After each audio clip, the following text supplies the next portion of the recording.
Welcome to The Brave Journey Within with Jim and Jenn.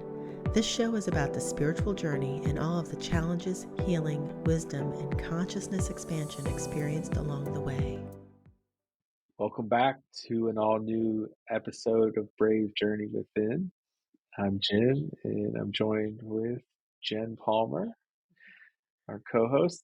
And today's topic is going to be one that really I've wanted to talk about for a long time, but it's The Law of One, which is a book that is channeled by the Ra Collective through a woman named Carla Rucker, if I'm getting that correctly. Right, so it was a group of researchers called LL Research. And if anybody's interested, they can go to llresearch.org to find out more about all of this. So I'll just say that up front because they have amazing information on there, including the book is actually, you can get all the information for free on their website. They even have audio versions of it. So it's just really good to dive into, but it's what they did is they channeled a collective, a group of energy called Ra. And Ra came through with these really beautiful, wise teachings about what all this really is. And you and I started talking a lot about this, and we had talked about, what is law of one, and are there aliens, and and that's really how LO Research connected with them and trying to connect with, are there galactic beings out there? Are there beings who are um, here other than us? And that's how I think some of this got started, if I remember their story correctly. But what came through was so beautiful. And they had so many different sessions with Ra that they started putting it in a book. And originally it was a series of 5 books called The Law of One. Then they had a project where they re-listened to it and they added a little bit more information, a little bit of the recordings that had not been included. They then included it, from what I understand, and they made new books called The Raw Contact. So it shifted and it changed name, but it's basically the same information. And so you might hear it as The Raw Contact or The Law of One. Mhm. Well, now when I hear the word alien, I'm excited, but back then I was terrified. Like the thought of that existing was terrifying to me. Um, but your son Jacob mentioned that you had an event going on at one point, and I just sort of dismissed it. I was like, Ra, like the sun god, like Yeah. what does that have to do with anything that would possibly pertain to me? And then I was reading a book, and I want to say it was called The Synchronicity Key by David Wilcock. And he starts talking about a lot about the law of one. And I'm like, why have I heard this before? And I'm like, Yeah. wait a minute, that's the thing that Jacob was talking about, the law of one. I remembered. And so I'm like, okay, I want to read about this book. Like this book is, getting blasted at me while I'm reading this other book. And sure enough, I get my hands on it and I start I'm listening to the book, um, and I'm just, what? Where did this come from? This has been around. The book was actually published maybe around the time that I was born, which is super fascinating because in the book they're talking about wanderers and volunteers and sarces and beings that are coming to Earth around this time. And if you've studied other metaphysical teachings or Dolores Cannon, she has a book called The Three Ways of Volunteers. And so you Mm. know that these things that are taking place where it's, basically souls choosing to come to the earth at this time specifically for this shift or ascension, you might hear, which we probably should define for people if you want to give that a crack, Jen. Because it's hard to maybe articulate it, but this is a really important time in our history on this Mhm. planet in our human civilization. And so there's a lot of interesting Yeah. things taking place. But they talk about it in the Law of One, but they call it the harvest. Yeah, that's not scary, is it? The harvest. We're going to harvest your soul, Jim. No, Sounds but very Matrixy, Hunger yes, Games, yes, dystopian. yes, but it's actually not. It's not that. But um, when anyone I've ever heard talk about ascension, they always have their own little spin on it. So I'm going to keep that really simple, because none of us really fully understand what this is. But my understanding and my approach with the word ascension is that it's about your soul's evolution and the raising of your vibration and moving through what we'll talk about with what the law of one calls densities, moving through the densities in your growth process and in your coming to love process so that you can remerge with the one true creator, or what most people call God, or what I often call the God of all gods, um, to come back into that unity, and then evidently to start it all over again in some higher version of it. Kind of like the keys of a piano. It just, you go through the different keys and then you come up to the next round of it. So there's seven keys, and so it goes. Yeah, I think they use the word like octaves. Exactly. Yeah, Yeah. familiar.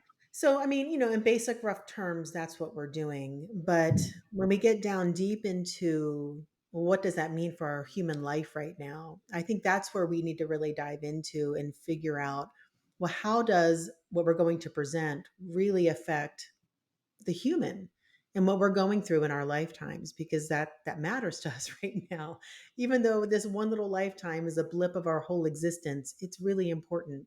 And we're in what they call the time of ascension. We're in a great awakening where a lot of people are waking up. We're kind of being rudely awakened in some cases, where so much is happening that we have to see the matrix for what it is, right?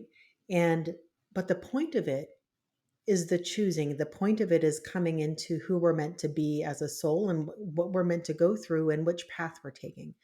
So I think we ought to start talking about some of that. Would you like to just dive in, or Yeah.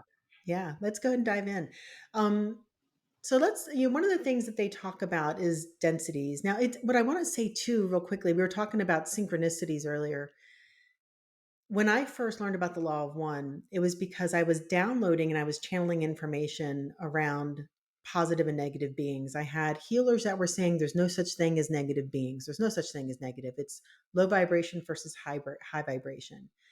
But when I was creating my sacred space and doing healing work, I was asking for only high vibrational beings and light beings. I was declaring light beings, but I was having an experience of very negatively intentioned but high vibrational beings coming into my sacred space. And I was trying to figure out why, and I wasn't getting answers from other healers. So I was really trying to channel about it, and I was really requesting better, more truthful information. I felt like it just wasn't accurate. And what I did get was that there was a positive path and a negative path. And I didn't really fully understand like the idea of densities. I knew that ascension was about going through different levels of understandings and moving forward in your soul's path. But when I was really trying to figure out that positive versus negative, and I was teaching about what I understood about ascension, I had somebody who was in one of my meditations say, "Have you ever looked into David Wilcock?" And I was like, "No." I vaguely knew of him through Ancient Aliens, which is an awesome show, by the way, if you guys are interested. It I really love opens it. your Yeah, yeah. mind. I mean, who knows what all is true, but it really opens your mind. And so I started binging on David Wilcock, and I loved how he put together all the different things I was fascinated by. And the conspiracy theories and the science and the spirituality and aliens all mixed together. And I was like, yes, this is awesome, right? Yeah, sign me up. Amazing things. But he started mentioning the law of one. And so it was David Wilcock that introduced me to the law of one as well. And as I was reading it and really studying it and diving into his work, I was like so much aligned with what I was getting. And I kept asking for confirmation. I kept asking for more information. And that's how it was given, was through the law of one. And, um, So and there so is a positive path of ascension and a negative path of ascension, which is what yes, they go into. And yeah. so, And it's not about judgment. It's not one is good and one is bad. Through the eyes of the creator, like all is well. And it's about polarity. But it's polarity in that one is the positive path is in service to others. It's love of others, service to others, and it's the idea of oneness. The negative path is about separation and service of self. But we need each other to polarize more further along in our paths, more deeply or more into our journeys. We need each other, and we really utilize that opposing energy. If that's, it feels like it's the wrong way to say it, but I don't know how else to say it. We need contrast, I mean, you need that contrast. contrast to Yes, help e- catalyze each other on our own growth path. yes, and we do get caught up in it, and we don't necessarily realize that we need to utilize it. And but it's meant to be a catalyst for our growth. It's meant to be a catalyst to get us further down our path. And but I do want to talk about the densities real quick. So if you have this basic idea of positive and negative, they're two different paths. You and I think we're both on the positive path. We're both really just trying to help other people, right? But even those in the positive path, we have we have more negative path aspects. So we do things out of self service sometimes. So according to the law of one, you have to be 51% positive. So you're still going to have some selfishness in there. You're still going to have some things that you're doing to be of service to self. And it's not to say that selfishness is necessarily a bad thing, because we do need to take care of ourselves. But it's when you're being selfish despite others, when you're only choosing yourself over someone else's needs. And that can be kind of a gray area sometimes too. And I think it's meant to be. But with that said, as we're going down our paths, at the third density, which is what humanity is at, and I'll go into the densities in a second, that's what they call the choosing. And that's how we're utilizing each other, because we're utilizing each other to choose our path in this experience. Well, So, you have free will. right. Well, you do. And I'll get into that in a little bit. But I want to talk about first density. First density is what they call awareness, and it's the five elements, earth, air, fire, water, space, or ether. And it's just awareness. Second density is what they call growth. And a lot of times it's more like animals and like plant species, things like it's just growth. There's definitely more awareness, but it's not to the level that we're at. Third density is the choice, it's the humans. And it's more of a survival consciousness, and we're facing separateness. We're very aware that, Jim, you're separate than I am. You're a different human being than I am. And you will choose things differently than I will choose. We have our own uniqueness. And we're very aware of that. And we are also very aware that you're going to do bad things, and I may do bad things, but that person's going to do really bad things. Or that person does amazing things, right? So there's judgment. And, so there's this whole idea of separation that we're meant to overcome or work through, right? But it's the choice. So in that third density, we're choosing which path we want to take, and we often choose through chaos. So when we have these catalysts and these traumatic events happen, we can choose separateness or we can choose love. And separateness feels like sometimes I think it might be easier, because you're like, I'm just going to choose me, right? And I'm going to do what's best for me. And I don't care about you. And, I'm only caring about me. Service to others does not mean you don't care about yourself, but it means that you're going to balance that in some way with being of service to others. Like, you want to do good things, you want to help other people, but at the same time, you aren't going to take on their stuff. Oh, well, So, yeah, these are challenges that you have, right, on either right? side. So a lot of times in the positive path, we have martyrdom, or we feel like we're a doormat, or people take advantage. And I think a lot of this path is learning how to love unconditionally while at the same time being in your divine power. And what does that mean? And that is definitely a process. I don't know anyone who just jumps in. They're like, "Yep, I know how to do this, and I know how to handle every situation where someone's gonna walk all over me or try to take advantage of me in some way, and I'm always going to know the right thing to do." That is a process. So it's something I do want to talk about more in a little bit, just, working that positive path and what does it mean. The fourth density is the love density. So whichever path, so you've polarized and now you're moving on to the next level, right? That fourth density. You're then with like-minded souls. So those who are on the positive path are with others on the positive path, and those on the negative path are with others on the negative path because you're learning together. It's a different kind of teaching from what I understand.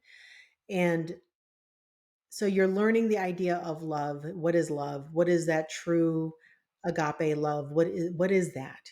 Right? As humans, it's really hard to understand, uh, because we're mixing so many different experiences in with this. Um, but it's through the catalyst that we open our heart, and it's a choosing. Every time we have our heart broken, it's a choosing to open up more deeply into that. So that's part of that, learning to love through that pain, right? Yeah. Um, fifth density is wisdom. It's you can't only have love, you have to have wisdom. So it's the wisdom, it's what all of this is all about. Like you're learning all of this stuff. You're really learning the nature of this reality. Sixth density is really about unity. And it's at the point where those on the negative path, supposedly when they get to sixth density, they can reunite with others on the sixth density. They're uh, high enough in their vibration where they understand how to do that. And evidently, they can do it pretty quickly. Um, but they can come over to the positive path, and they have to come over to the positive path to move into the seventh density, which is what they call the gateway, where you're merging with the one true creator, where you're merging with God. And then the eighth density, they call the beginning of the first density of the next creation. So that's basically what it is. So it's the octave, right? And you're working your way through the densities. Now, with that said, because this is such an important time, and they're really in the ascension process. This is the harvest. They're really talking about like it's time for a large number of people to move forward, right? A large number of souls to move forward, and a lot of higher souls, for lack of a better way of putting it, those who've already been through third density have come back to third density, or to humanity, to help others with the choosing, to help others with the path, to help others release their karma, step into their divine power, to really move forward and to recognize what all this is, to remember who you are, right? Would you call these light workers? Is that the term you would use, or Well, I would say I don't know that I would necessarily use the term interchangeably. I mean, who really knows? I don't think, I mean, I think I know of lots of healers. I don't know if they are necessarily star seeds or wanderers or volunteers. I don't know. I think you'd have to go soul by soul and see if you can get that information. I don't like throwing it all together in one big inclusive explanation because I that don't. specific term? Yeah, Yeah. but that said, I think people who are star seeds or wanderers, or volunteers tend to be light workers because they tend to understand the power of that, and the healing capability of light and love, and or even teaching these things. You're teaching higher consciousness, wisdom, and understanding. I Um, would say one way that I think about it is people that illuminate others or help them, inspire them in some way, where they're kind of pulling people up in a very meaningful way. yeah. I mean, I don't know where one thing begins and another ends, but if you have to get to that 51%, I mean, I would imagine that somebody might be at 50% service to others, and they find the value of being in service to others. And so they're looking for more ways to do that, but maybe they're not quite 51. You know what I mean? But Well, and I do wanna just clarify the 51%. You don't have to believe in yeah, any of this. Doesn't matter. But yeah, what it's how about, you live your life does matter. yep, exactly. Now, I do want to talk about it a little bit because we had talked about providing information for people who are on the positive path or maybe thinking that they're on the positive path or might want to choose the positive path. And how does that really apply to them? And so I want to talk about this a little bit because just because you're doing good things to help other people does not mean your motivations are always selfless. There's a lot we could go in any number of directions here, but go Right? ahead, say more. I mean, you might think about, I don't know, like you're doing something that seems good. Maybe, I don't know, maybe your children's school and you're doing things to try to help out. Well, you might think, okay, put one in the bonus for me, good karma. Yes, yes, yes, I'm doing good things. But if you're doing it only to build good karma, or if you're doing it only to look good in the eyes of the teachers, or to make your kids think you're a good parent, you know what I mean? Like if you're just doing it to get something out of it, which can be sneaky sometimes, then it's not really being in service. So, I'm an altruistic narcissist. Right. Now what? Is that, I don't know, is that your official diagnosis, Jim? Oh gosh. Well, I've caught myself at points in my life where it's like, "Wait, are you doing this for you, or are you doing this because other people think it's good?" Or it's like, "Oh, wait, these bleed into each other," like, or if you are just giving and not receiving, that's not exactly wise either. So you have to be a little selfish, and so it's not cut and dry. It is. It's very gray, and it's, I think every situation requires reflection to see your true intentions, and because anyone who's in that service to others path, we are motivated and we're fulfilled by serving others, and that's not a bad thing. It's actually a really good thing. But we often become martyrs where we just keep giving, giving, giving, giving, and then we start building resentment. Well, there's no love when you have resentment. There's no love. You can't be unconditionally loving when you are filled with resentment or frustration. Yeah. One I don't know if you wanna call it a formula, but way to think about it is when you give a lot of times you can give to your detriment, and that's not wise. So if you are a giver, and a lot of healers tend to be that way, you will often find that you'll run yourself into the ground and be burned out, and you can easily start to resent someone you're taking care of. I'm sure there's maybe caregivers listening. It's like, wait, I'm caring for this person who I love, and now I'm developing resentment towards them. It's like, okay, there's these things that come up where you have to deal with it. Like, how do I deal with my resentment in a positive way? Or how do I wisely deal with, how can I be generous and also good to myself? It's giving and receiving, right? Being open to the receiving in whatever way the universe wants to give, right? And I think I noticed in myself, I mean, I definitely am working this process myself. And I will find that I give so much because it feels like a duty to give.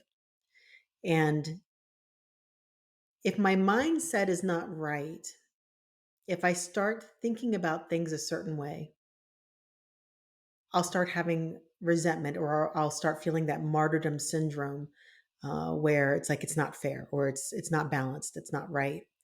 And one of the things that I really started doing is just first checking my mindset about it. Am I thinking about this correctly? Am I in the right vibration? Am I in a loving space? And then if I'm not, I'm consciously trying to get into that space. And sometimes it's easy, sometimes it's not. And then looking at, okay, is this really out of balance? And what are my motivations? Am I really giving to give? Am I meant to sacrifice in some way, or should it even feel like a sacrifice? If it feels like a sacrifice, well, maybe it's not. Maybe you don't have the right mindset, or maybe you're not doing the right things, or maybe you're approaching something the wrong way. I think This on the is kind of talking about being authentic, yeah, like it's a yeah, freely given. yeah, but from the right state of being. Because being authentic, you can be in different states, right? I can be angry and be authentic. I can be loving and be authentic. But I think being on this path, it is about choosing, right? So the moment we start to feel angry, and it's not to invalidate the anger, but it is a journey to come back to love every single time. And I feel like when we're out of love, and by love, I don't mean human love, I mean that just deep agape, unconditional love. You're another human. I'm another human. You're me. I'm you. That's the law of one. We're not really separate. We are all, we are all God. We are all parts of God. However you want to see that, however it feels best for you to look at that, right? But we are one and we're reflections of each other. And we are going to be complete unity at some point. Jim, you and I are going to be the same. So This is going to be the law of very one, I know. The law of controversial for one, some yeah. people. But the whole point of it is to rise above duality, at least enough, as much as we can. Some people can do more of it than others. And, I struggle with it too sometimes. I think most humans do. But it's to rise above that idea of duality in terms of judgment and to just unconditionally love that other person. The other self is what they call it in the law of one, the other self. To unconditionally love that other self and be in complete and utter forgiveness of all the wrongs that we all do. But at the same Yeah, and we'll get time, into a formula a little bit later, but yeah, seeing yourself in the other. knowing that that other self is not necessarily as aware as you are and is not going to treat you as well as you would like to be necessarily be treated all the time, right? They're going to do things, they're going to mess up. So, how do we navigate having that beautiful, unconditional, very loving, we are one space and that mentality with, okay, but don't mess around with me. Like, like especially if you have people who are doing, dark magic or, just wishing you bad or cutting you off on the road or stealing from you or, these things that happen, which are really meant to help us more on our own path. They're meant to help us. Well, I look at it too as being mired in fear. It Mhm. leads to anger or selfish behaviors on one end individually, but conflict, wars around the world where it's that same sort of fight or flight mindset, or I'm gonna not let you hurt me, or I'm gonna protect myself and go after you first. Well, I mean, we all have these things that show up in our lives that are like the big bad person or the big bad guy or the big bad company, whatever it is. We all have these heroes' journeys that we're going through. And all of it is a catalyst that's meant to, no matter what it is, whether it's worldwide or if it's your own individual life, maybe it's an ex creating havoc, with you and your kids, or it's wars, or whatever it is. We're always going to have, at least at this point in time, in this choosing of this experience right now, we have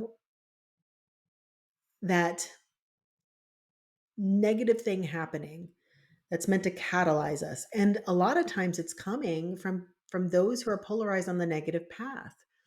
and we're utilizing each other. We actually have an agreement to utilize each other. And I've had many clients who have siblings who or even ex-partners who one seems more positive path in service to others, and one seems very negative path in service to self. So like narcissist psychopathic kind of behavior, Hmm. um, they tend to find each other. So you often have that as partners, but there's good reason for that because you are helping each other grow. You're giving each other the opportunity to really use that catalyst of that craziness together to get further on your path and to polarize in those directions you need to go. Yeah, I mean, learning about that was fascinating. Like that I would have willingly entered into some kind of contract where I would have this hardship happen in my life, and for good reason, for my own growth. But seeing failure or seeing those events that happen as opportunities for your growth, I think is was a big thing. Like, okay, I don't have to let this defeat me. I can use it to get better, improve, you know, figure out who I am and what I'm doing here and what gives me joy on my own path. Yeah, that's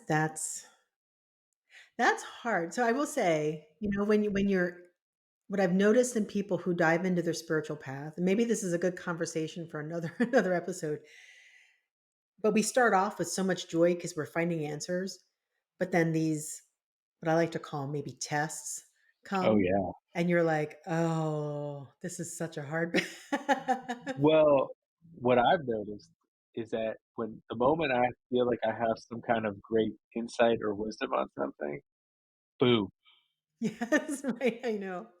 and you Yeah, find out whether or not you were successful or not. But I do look at it like a test, and it there's like kinda always is, a yeah. smile, like, okay, Yeah, yeah, really, yeah, and then, then you have those really big tests and initiations, and it's kind of the universe's way of saying, "Are you sure you have it? Are you really? Are you sure? We'll see." And then you have to pop apply what quiz. you know. Yeah, and, it's funny with when that happens, I don't feel like people have to be perfect with it, but you have to catch it.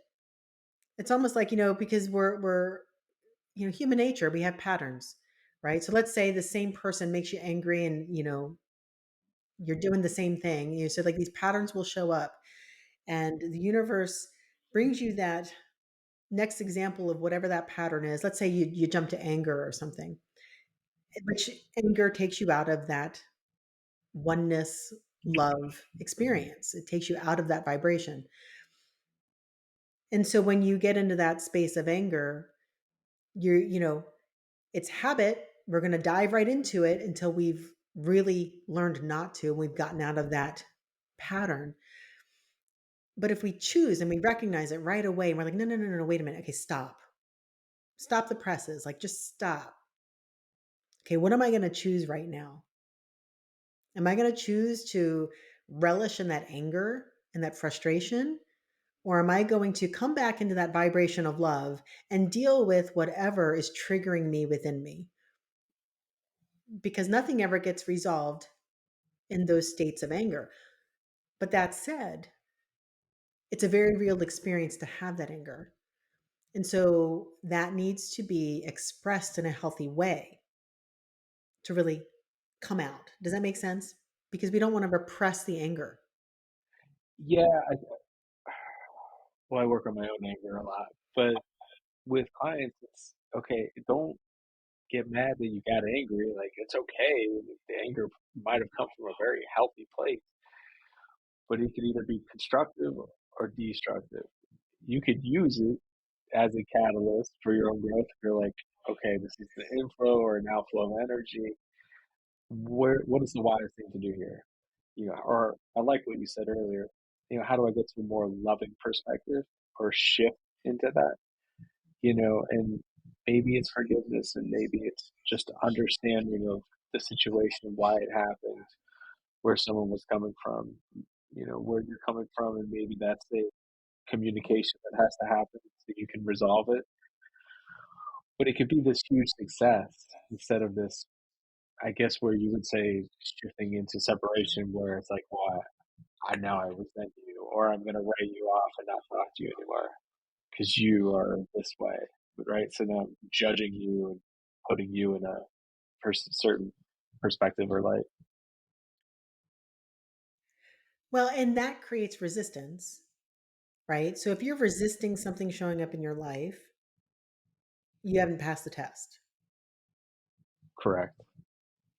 So, Trying to find flow and peace and harmony, yeah. love. So my guides talk about this idea called the victim pendulum. And I know we've talked about victim consciousness and things around the idea of victim before, but just in case someone hasn't tuned into what we've said before, it's not to say that victimizations don't happen or that you're the creation of all your own victimizations or it's your fault or anything like that. That's never what these teachings are meant to be taken as.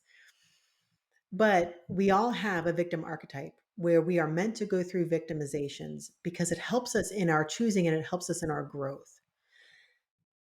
The point is to figure out how to heal from those victimizations and use it to empower you, right? To get you into what my guides call your divine power. And so what they talk about is there's like this victim pendulum. So if you imagine you have a pendulum, and on one side of the pendulum is just like pity, self pity or pity of others, seeing someone else as a victim, right? It's that pity. Oh my gosh, that poor person, they went through these things, right? Pity. It's very disempowering for yourself or for others. And anytime you think of somebody, you're sending energy to them. So if you're thinking of somebody as a victim and you're feeling sorry for them, you're sending them that energy. You're projecting that onto them. It's very disempowering. The other side of that is righteous anger. And it's not to say you don't have every right to be angry. You have every right to be angry because that person did that thing. You have every right. But all of that is on that victim pendulum. So it's fight, flight, or freeze, right? The center is I don't want to be sad and pity. I don't want to be angry. I'm just going to pretend like nothing's existing. That's the suppression. That's when we suppress things because we just don't want to experience it. We don't want to, we're just pretending it's not there, right? So those are the stages of the victim pendulum, and we all go through all of it. The goal is, from what my guides say, is to get off of that pendulum. None of this is love. You cannot experience true, deep, high vibrational God love here. This is the ego. This is the soul. So we need to find our way out of that space and into a higher space of consciousness so that we can process what happened. But processing down here makes it very difficult. I think you can get through things on here, but it's really difficult. And it'll take forever to forgive somebody. It's really a process to forgive somebody. Yeah, I mean, it sounds like, yeah, if you've ever tried to forgive someone, it's not an easy thing to do. But I think part of how you do it is kind of what you're talking about is shifting into a higher perspective, one where the word equanimous is coming in my mind that you might hear in meditation, like developing this equanimous mind, where someone can cut you off, but you're in this space where you almost see it happening and you don't react to it in a way that's destructive because you're at this level of understanding that is beyond that, which is hard to get to, but you can. I mean, people do this.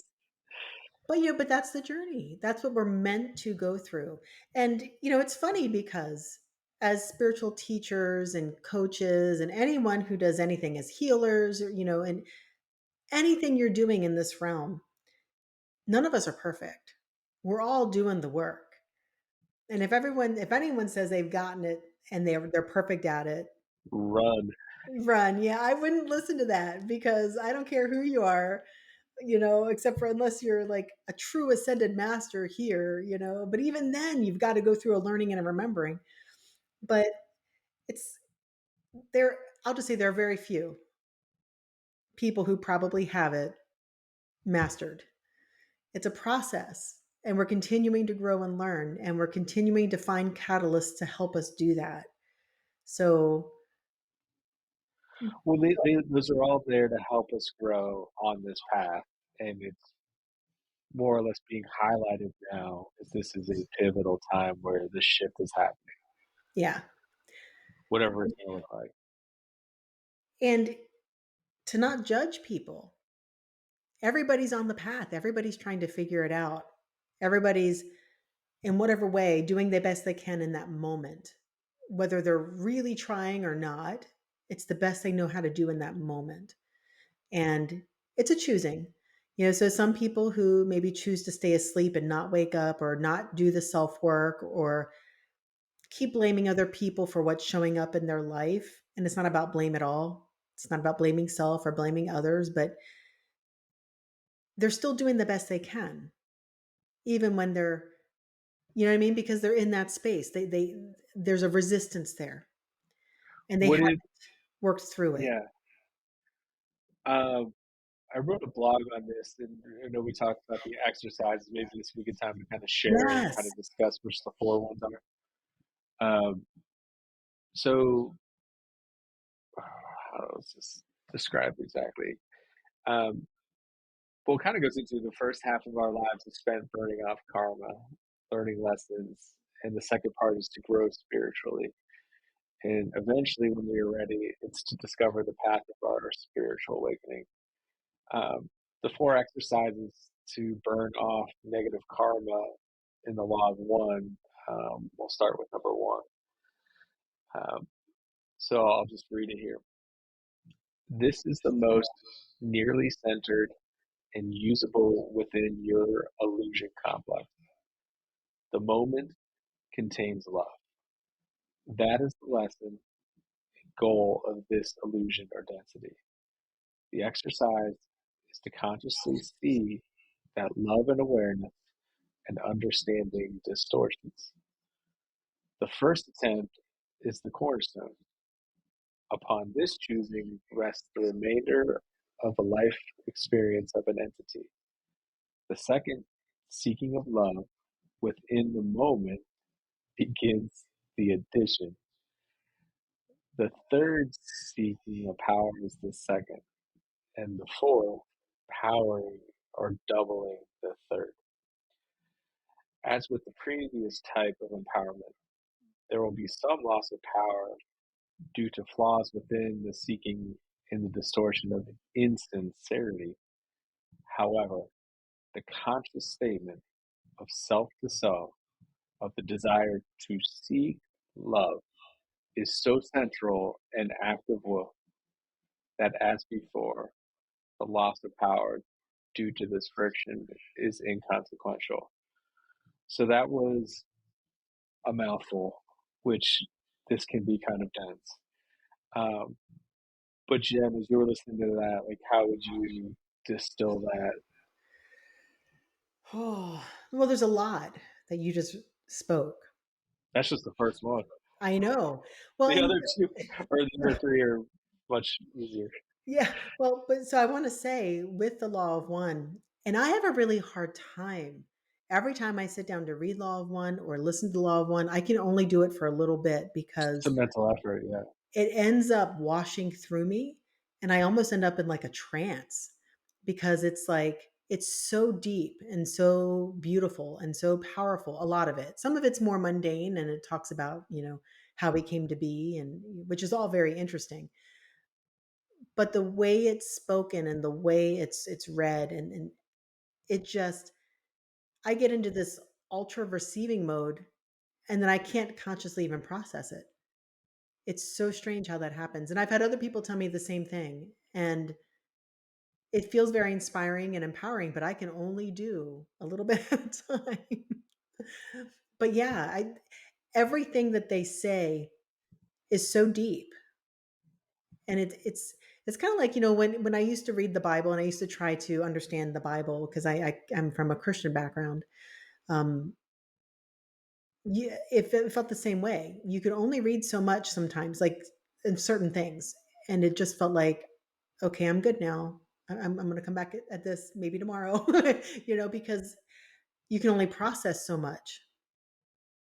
Yeah, and I mean, to keep it simple, I guess, for me, because I have to do that, it's, in any moment, there is a loving action that can be done. I love it. And Yes. you can either choose to figure that out or not, but it's there. Yeah, well, that's what I call the choosing. In every single moment when something is occurring and you're out of that vibration of love and oneness, you have a choice to make. And so, it goes into it's so central of an act of will that it's, you know, this powerful thing. So that is exercise one. Exercise two is far shorter. Um, this universe is one being. When a mind, body, spirit complex views another mind, body, spirit complex, see the creator. So as I'm looking at you, Jen, seeing God in you and anyone else that I encounter. And that's very profound. Um, one way I look at this is we're all an individuation of God. So when you see the other, or you see someone begging on the street, like that's God. Uh, again, right? Challenges involved in all of this, but this is exercise two on how to burn off karma. Exercise three, gaze within the mirror, see the creator. So when you look into a mirror and you look into your eyes and you see your own soul, see God. With that one, if you've ever done any kind of advanced trainings with people where sometimes they have you sit eye to eye, Mhm. um, for counselors, it's part of our training. It is very powerful. There's even studies where families have huge risks with each other, and then they sit in front of each other eye to eye after 10 years or so, and they start to heal and feel love. Wow, beautiful. It's there's a power in that, but looking into a mirror and seeing yourself and seeing God in you, it's just a very powerful thing. And I think cultivates love and self love, which is sometimes lacking in us. And then exercise four on how to burn off karma is to gaze at the creation, which lies about the mind body spirit complex of each entity and see the creator. Um, so, looking at, I would say everything, but anyone, and seeing the beauty and love of God in that person or entity, it's quite an amazing thing. Yeah, it's funny. I was listening as you're talking. It reminded me of something. I forget who said it on whatever podcast I was listening to, but they were talking about the law of one, and or just the idea of oneness. And they made a comment. Oh, it might have been Vishen Lakhiani, who is the guy who runs Mind Valley. Um, I think it might have been an interview he was in, but basically, it might not have been. I can't really remember. I watched so many podcasts, but it was this idea of look at that person over there doing that thing that I don't like. Instead of like pointing at that, it's like, oh, look at me, I'm doing that thing again, right? It kind of makes you laugh, and you're like, oh, look at me, I just cut that other person off again. Or look at me, I just cut myself off again, whatever. Instead of getting angry at that person. What I want to be careful of though is, again, that martyrdom syndrome where it feels like we're so in love and we're so forgiving that people are still walking all over us, right? So there's lessons to learn there. And I don't want people to think that being in a loving state means that it's okay to, I don't know, maybe stay in an abusive relationship, whether it's mentally, physically, emotionally, whatever it is.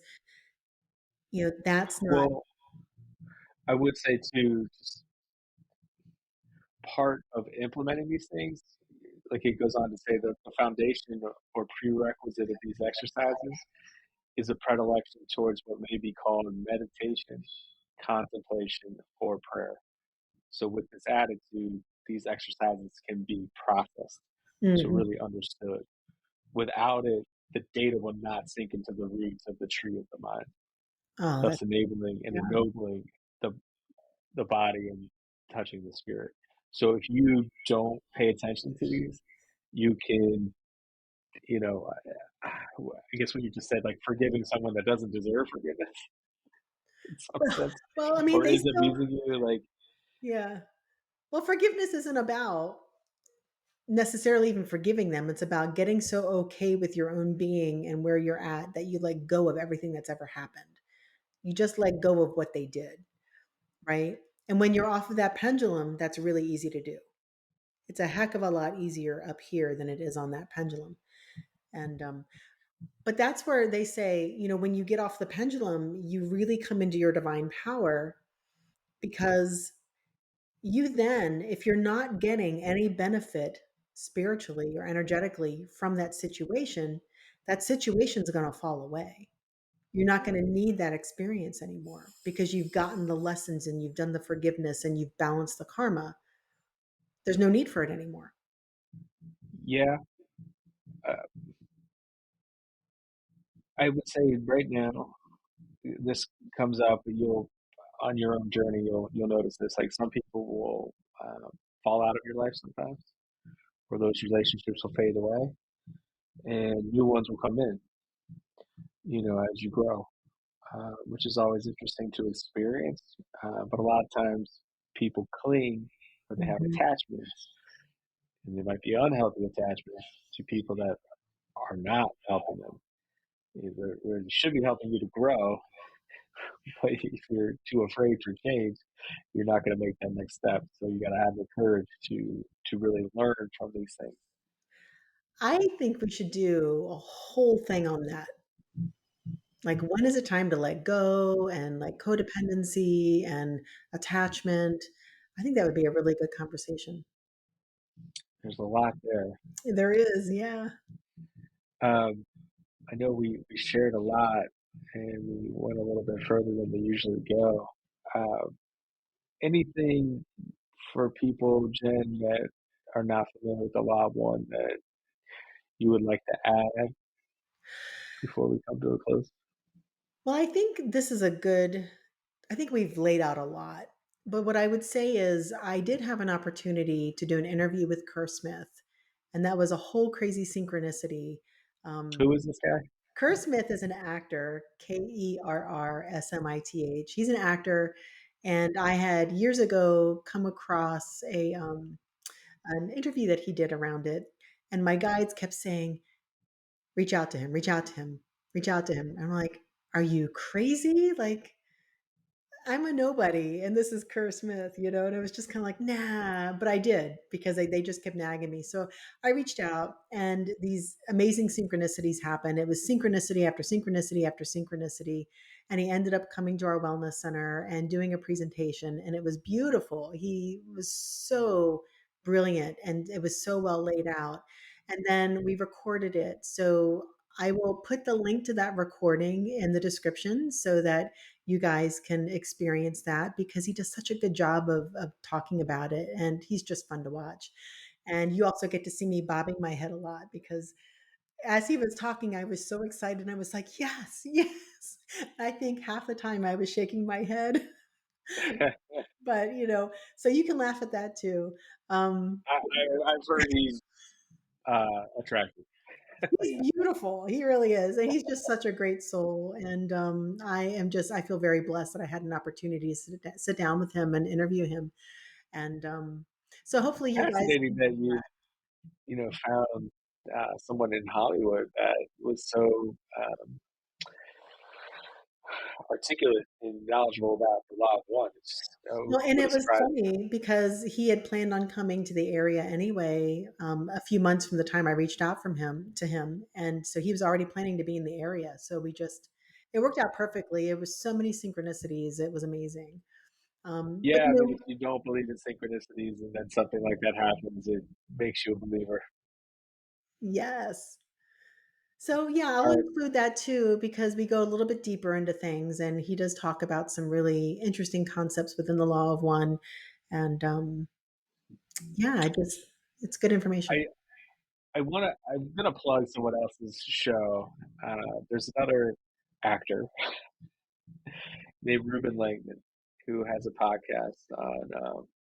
It's called Interview with ED, Extra Dimensionals. But he has recently come into contact with a woman who is channeling the Raw Collective presently. So the Law of One material on the woman who channeled Ra, Carla Rucker, passed away some years ago. Um, so he has begun interviewing her within the last month or two. So that's been kind of interesting to see that. And maybe I'll put a link to his podcast as well. But he's doing a lot of great work. And so I want to kind of plug him because he's been Awesome. Yeah. influential to me as well. And we'll also put the link into your blog. Oh, yeah. Okay. Yeah. For sure. Yeah, I think It's that'd because be it's hard to digest. You kind of have to, and maybe this is good to say too. You know, as you're reading these things and you're digesting them, like they do take time to kind of sit with. So in mindfulness meditation, a lot will say, sit with that. Like you really do have to kind of soak it in until you get an understanding about it. So just know that that's normal. There's something wrong with you. They're like, oh, I can't believe I don't quite understand this, or some of these things and concepts. yeah, They are a lot to digest. yeah, absolutely. Well, thank you, Jim. All right. Till the next time. Bye, May everybody. you all be well.